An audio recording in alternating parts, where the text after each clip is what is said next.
Bismillahirrahmanirrahim. Assalamualaikum warahmatullahi wabarakatuh. Rabbi shrah li sadri wa yassir li amri wahlul 'uqdatam min lisani yafqahu qawli. Baik, perkenalkan nama saya Nur Alifa dengan NIM 2102010071 dari kelas PAI 3C. Pada video ini saya ingin memaparkan sedikit mengenai isi makalah saya dari kelompok 1 dengan judul pengertian sejarah, tujuan dan fungsi dari bimbingan konseling. Baik, langsung saja pengertian bimbingan konseling. Di mana bimbingan pada prinsipnya itu merupakan pemberian bantuan atau pertolongan. Bimbingan merupakan suatu tuntunan, artinya bahwa dalam memberikan bimbingan bila keadaan menuntut. Kewajiban dari pemberi bimbingan yaitu memberikan bimbingan secara aktif, maksudnya dengan memberikan arah kepada yang dibimbingnya. Nah, selanjutnya yaitu konseling, di mana dalam proses konseling ini terdapat satu hal yang pokok, yaitu pemecahan masalah. Artinya konseling merupakan bantuan yang diberikan kepada individu atau kelompok untuk menyelesaikan suatu masalah melalui wawancara yang sesuai dengan keadaan yang tengah dihadapi oleh individu untuk mencapai hidup. Nah, dari kedua pengertian tersebut dapat ditarik kesimpulan bahwa bimbingan dan konseling merupakan rangkaian proses yang fokus utamanya yaitu memberikan bantuan yang diberikan oleh seorang ahli dalam bidang konseling kepada individu atau kelompok dengan memberikan pengetahuan untuk menghadapi permasalahan yang tengah dialami secara berkala atau sistematis. Bimbingan dan konseling ini lahir pada tahun 1908 di Amerika, dengan berdirinya Vocational Berkeley pada tahun 1908 oleh Frank Parsons, di mana Frank Parsons ini dikenal sebagai Father of the Guidance Movement in America Education. Frank ini menekankan bahwa setiap individu itu harus diberikan pertolongan dari orang lain untuk agar dapat mengetahui kekurangan atau kelemahan dalam diri, agar kedepannya itu bisa lebih mengembangkan dirinya untuk ke arah yang lebih baik dan dapat menentukan pekerjaan yang cocok bagi dirinya. Adapun sejarah munculnya bimbingan dan konseling di Indonesia itu pada tahun 1984. Namun pada saat itu bimbingan dan konseling tidak disebut seperti itu, tetapi bimbingan dan penyuluhan. Kemudian tahun-tahun berikutnya baru dikenal dengan kata bimbingan dan konseling. Selanjutnya yaitu tujuan dari bimbingan konseling, yaitu untuk membantu siswa agar dapat mencapai tugas-tugas secara optimal sebagai makhluk Tuhan, sosial dan pribadi. Dengan begitu peserta didik bisa meraih kebahagiaan baik secara individu maupun makhluk sosial.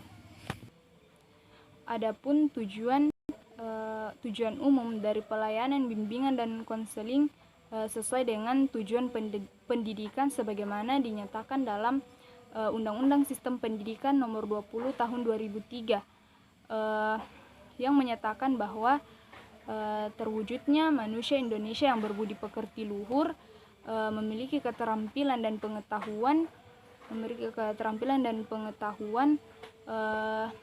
memiliki kesehatan jasmani dan rohani, serta rasa tanggung jawab kepada masyarakat dan kebangsaan. Yang terakhir yaitu fungsi bimbingan konseling. Yang pertama yaitu fungsi pemahaman, di mana fungsi pemahaman ini adalah bimbingan dan konseling diharapkan dapat menghasilkan pemahaman tentang sesuatu oleh pihak-pihak tertentu, sehingga dapat disesuaikan dengan kebutuhan yang diperlukan dalam rangka mengembangkan potensi siswa. Selanjutnya yaitu fungsi preventif atau pencegahan. Fungsi pencegahan yaitu di mana dapat mengantisipasi berbagai masalah yang dapat terjadi dan berupaya untuk mencegahnya agar tidak dialami oleh siswa. Selanjutnya fungsi pengentasan merupakan usaha yang dilakukan untuk mengatasi masalah siswa melalui pelayanan bimbingan dan konseling.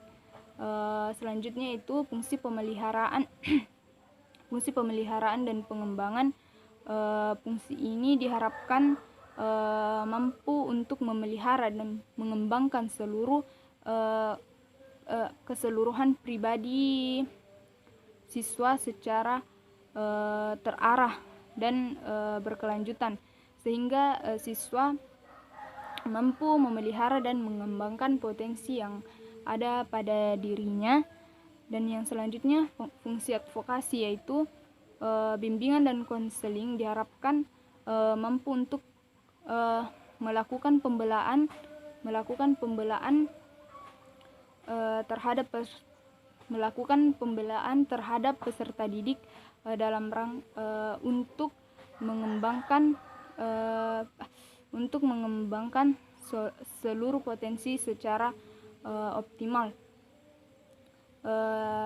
Adapun fungsi selanjutnya yaitu fungsi perbaikan, di mana fungsi perbaikan ini berperan untuk membantu peserta didik dalam mengatasi dan memecahkan permasalahan yang sedang dialami oleh si peserta didik atau konseling untuk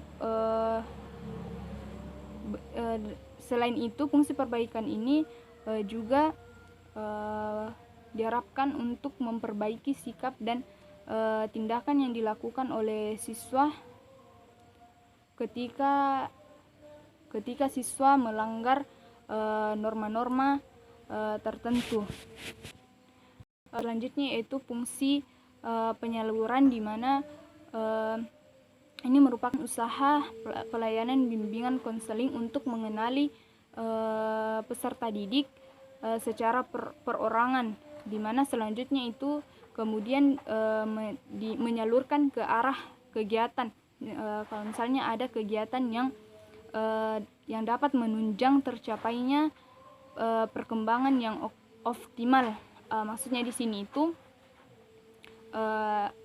mengenali peserta didik. Ketika sudah dikenali oleh si konselor, selanjutnya diarahkan untuk mengikuti kegiatan atau program yang dapat mengembangkan yang nantinya itu dapat mengembangkan potensinya secara optimal.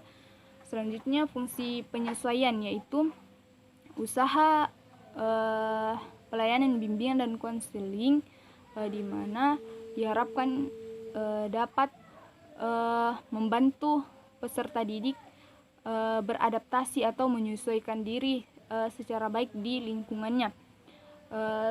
Selanjutnya yaitu fungsi penuntasan. Fungsi penuntasan ini yaitu usaha bimbingan dan konseling untuk menghasilkan bagaimana bisa permasalahan yang dihadapi oleh peserta didik itu dapat teratasi. Dan yang terakhir yaitu fungsi penyembuhan, yaitu pemberian bantuan kepada peserta didik yang telah mengalami yang telah mengalami masalah pribadi, baik itu di lingkungan pada individu diri sendiri atau individu, keluarga, sosial, itu baik di lingkungan belajar maupun di lingkungan rumah, baik individu maupun secara sosial. Nah, di situ fungsi penyembuhan di mana diberikan bantuan kepada peserta didik untuk menyelesaikan masalah yang sedang dialaminya. Mungkin hanya itu yang dapat saya paparkan. Mohon maaf bila ada salah kata.